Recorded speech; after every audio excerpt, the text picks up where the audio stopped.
The Mystery Machine is ready for a spooky encounter with today's game, Super Castlevania IV. This is a Patreon pick as nominated by Rick R, Jacob N, and Stargroove over at patreon.com/NoSwearGamer. Thank you guys so much for your support and nominations. So let's go ahead and take Super Castlevania IV. Let's pop it in my Super Nintendo and see how it holds up today. Let's go to the game.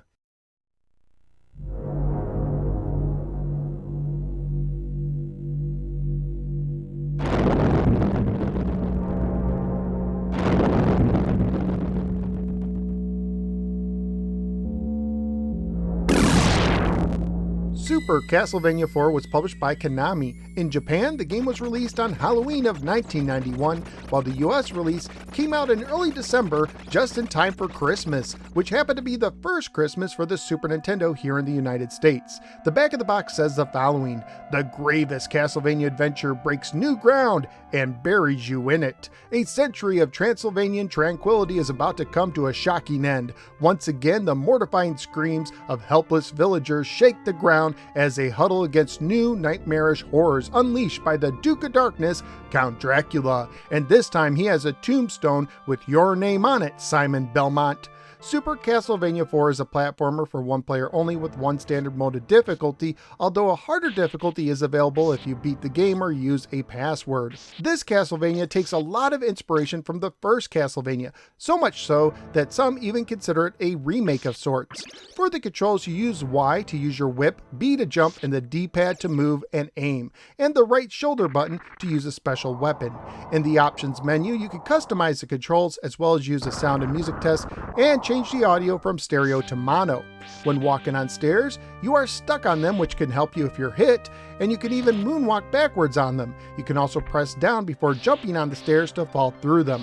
When you press Y to use your whip, you can hold it down and use the D-pad to continue to move it around while your character stands still until you let go of the Y button. You can also whip hooks to swing and use the D-pad to control your momentum and movement while swinging. By whipping candles, you can pick up various items, including whip upgrades. Your whip can be upgraded 2 times. Hearts. Large hearts count as 5 hearts, and each heart lets you use a special weapon 1 time. A potion that makes you temporarily invincible, a money bag for points, a double and triple shot that lets you fire your special weapon up to 3 times on screen at a time, a rosary that destroys all the on-screen enemies, 1-ups, and small and large pork chops to regain health. Sometimes whipping walls can also reveal the latter. The special weapons are also found in candles. They include a stopwatch that temporarily freezes standard enemies, but not bosses, daggers that move in a straight pattern, arching axes, holy water fire bombs that create a small flame where they land, and a boomerang which can be retrieved to save hearts, and is considered by most to be the best special weapon in the game. The game is separated into 11 stages, filled with enemies, obstacles, and boss fights along the way. After you die, you can continue starting at the beginning of that stage, or you could be given a password that is tied to your name that you decided to input at the beginning. Graphically speaking, this is a beautiful looking game that features some nice early use of Mode 7 graphics, as well as good use of colors in some stages. The music is quite simply some of the best on the system. Family-friendly wise, the game contains mild animated violence, and the Medusa boss is topless but not super detailed. When it was released for the Virtual Console, the game received an E10 and up rating. Currently at PriceCharting.com, the game has a value of $41 loose, $178 complete, and $489 new. So what did I think of Super Castlevania IV for the Super Nintendo? In a way, I am shocked that this is such an early release because in my opinion, this is a platforming masterpiece. The controls are nice and tight.